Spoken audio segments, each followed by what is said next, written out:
Keempat pria suruhan Taesuk berniat mencuri Dongyi untuk menjadikan kambing hitam masalah racun.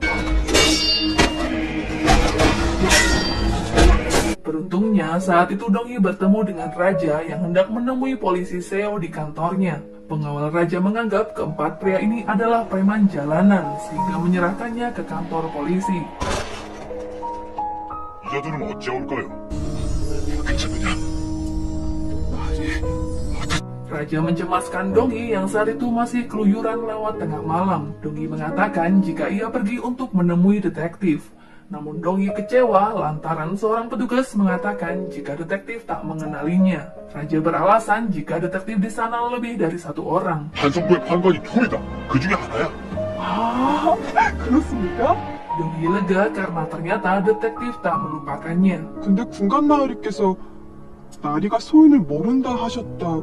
오는 길에 그 아이를 만나 이야기를 전해 들었네. 잠상국에 무고를 입증할 직업이 있다는. Singkat cerita, Raja mendatangi biro kepolisian setelah mendengar pengakuan dari Dongyi. Mereka mengulang proses pengolesan cuka di jari mayat tabib. Raja tak melihat bekas noda apapun, sehingga menyimpulkan jika Slip Okjung tak membawa herbal beracun ke dalam istana. 그 아이가 알아낸 것인가? 얘기해줘라. Taesuk tak menyangka budak yang diincarnya justru diselamatkan oleh pengawal raja. 대체 이게 무슨 일이란 말이냐? 전하께서 한낱 여빈. Keesokan harinya, penyidik Yu meminta asistennya untuk menyiapkan berkas pengiriman Slip Okjung ke pengadilan. Kepala penyidikan sangat bangga dengan hasil kerja keras bawahannya karena berhasil menyelesaikan kasus ini. 유산공 자네의 공이 컸네. 당치 않으십니다. Begitu juga dengan Ibu Suri yang berniat memuji kinerja kantor penyelidikan dengan mengundang mereka untuk jamuan makan malam.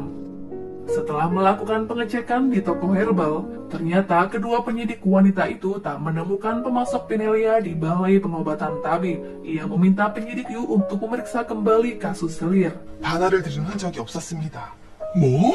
Namun Nyonya Yu bersikeras Slip Okjung bersalah karena bukti yang ada di kamarnya, terlepas dari tabib mana ia memesan Pinelia. 어디 있다는 게야? 마마님! 마마님! Kedatangan prajurit istana membuat kantor penyelidikan gempar, karena yang sedang mereka tunggu sebenarnya adalah biro pengadilan dari ibu kota. Tujuan prajurit tak lain adalah untuk menjemput Slip Okjung dan mengawal hingga ke kediamannya. Setelah seorang menteri membawa surat perintah dari raja untuk membebaskan Selir, disertai laporan dari biro kepolisian setelah melakukan investigasi. Kepala kantor penyelidikan merasa terhina dengan semua ini, apalagi yang mengungkap bukti tersebut adalah seorang budak dari biro musik. 했던 것입니까? 그렇습니다.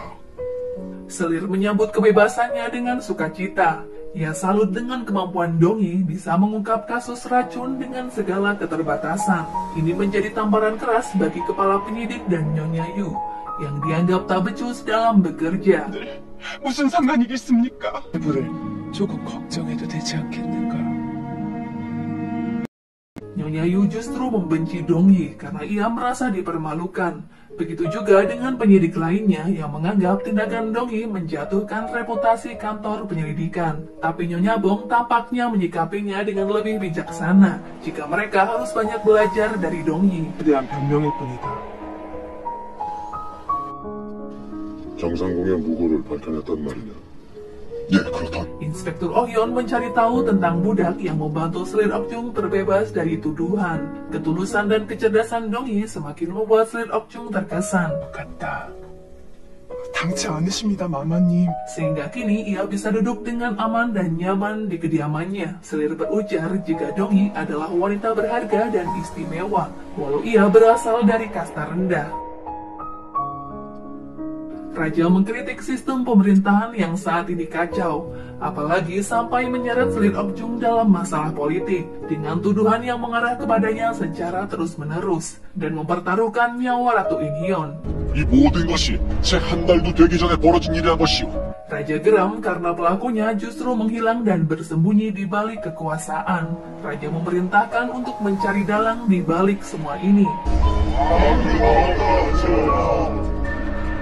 Tak ada pengampunan walaupun pelakunya memiliki posisi yang sulit dilengsarkan. 자비를 베풀지 않을 것이오. 아시겠소? Melihat bungkusan besar yang Dongi bawa, Tuan Huan dan Yongdal mengira jika Dongi kembali mendapat hadiah barang berharga. Namun ternyata Dongi membawa sepatu pemusik untuk ia rapikan. Padahal Yongdal dan teman lainnya sangat berharap mendapatkan jamuan kerajaan. Dongi berkata jika semua yang ia lakukan tak harus mendapatkan imbalan dari seseorang. Ratu Inhyun prihatin dengan keadaan Selir yang harus diperiksa seharian karena masalah racun. Keberadaan budak yang setia kepada Selir membuat Ratu iri karena Selir selalu mendapatkan simpati dari banyak orang. 그리 생각하옵니다. 장학원에서 허드렛 일만 하는 저 Suatu permohonan diajukan Selir Okjung kepada raja tentang penghargaan yang harus Dongi peroleh atas kontribusinya ke istana. Selir tak ingin hidup Dongi sia-sia dan terhenti hanya di biro musik. Tanpa lelah, Dongi bekerja hingga larut malam membantu mereka. Seorang pria menyayangkan lahirnya Dongi dari kasta rendah, padahal banyak hal yang bisa ia raih dengan bakat dan semangat yang ia miliki. 어찌 생각할지 궁금하다. Selir Okjung rupanya berniat mengenalkan Dongi dengan kakaknya yang bernama Jang Hejae yang baru saja datang dari dataran King. 가실 겁니까? 아니, 난 볼 일이 들었습니다. 나는 예약을 해놓은 사람이라. Di luar dugaan, Yongdal ternyata menyewakan kamarnya untuk Chunso. Ia saat itu mendapat masalah saat berusaha menolong seseorang yang akan memukulnya.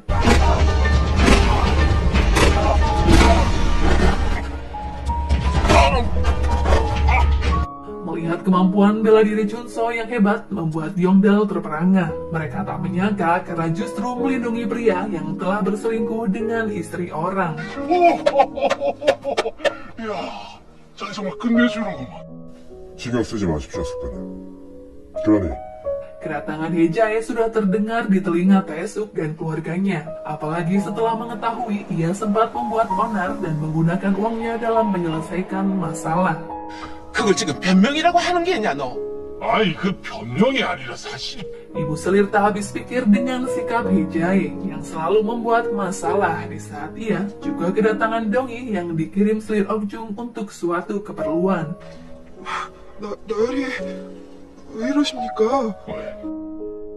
Hejae ternyata sengaja menciptakan image bodoh dengan kecerobohannya menjadi pria hidung belang sehingga orang lain tak begitu memperhatikan gerak-geriknya. 도착하자마자 특달같이 달려온 것이고요. 누구보다 오라버니께서 그 아이를 어찌 보실지 궁금했습니다. Di hari pertama Selir masuk istana dulu, ia sempat berjanji akan meraih posisi tertinggi di istana. Kini sudah saatnya Selir melakukan rencana besarnya dibantu Hejae. Selir berniat menjadikan Dongi sebagai orang kepercayaannya. Namun Hejae meragukannya karena Dongi memiliki kelebihan yang sama dengan Selir. Ia khawatir Dongi justru menjadi saingannya kelak. 황현 나으리! 아니면 부산이 아니냐? 예, 어떻게 여기서 또 뵙습니다. Dongi bertemu dengan raja saat keduanya berada di pasar untuk membeli sabuk. Dongi menceritakan hal yang membuat raja tertawa lepas. 전화온다. Karena temannya di biro musik menahan lapar saat mengira akan diadakan jamuan kerajaan. Padahal Dongi sendiri tak begitu yakin jika raja dan Selir akan memberikannya.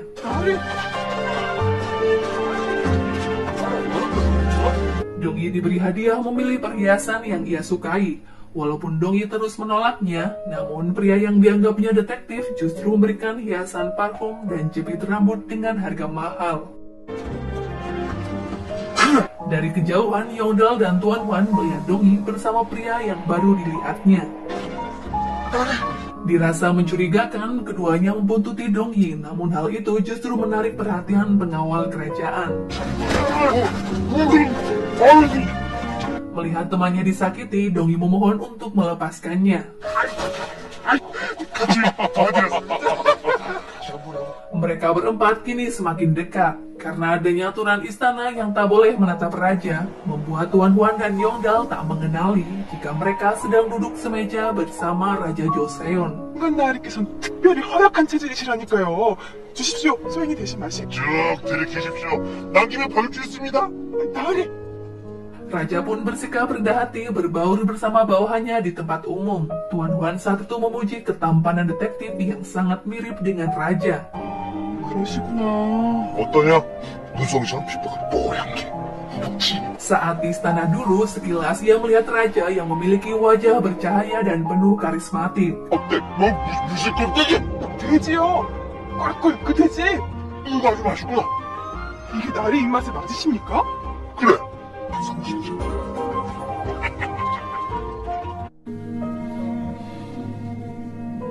Raja lalu menemui ratu di kediamannya. Sepertinya ada hal serius yang perlu raja bicarakan tentang permohonan Selir Okjung. 나이가 신분의 벽에 막혀 널 찾아줬다.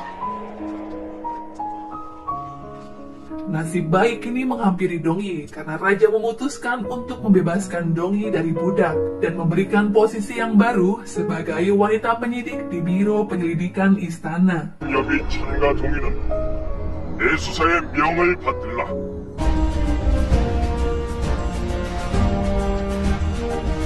Bagaimana keseharian Dongyi setelah ia mendapatkan pekerjaan yang lebih terhormat? 마마님. Nantikan video selanjutnya ya guys. Buat kalian yang suka, jangan lupa untuk di like, komen, dan subscribe. 난 너로 인해 속담을 입었겠어. 너도 그러지 말란 법이 없으니까 말이다. 예?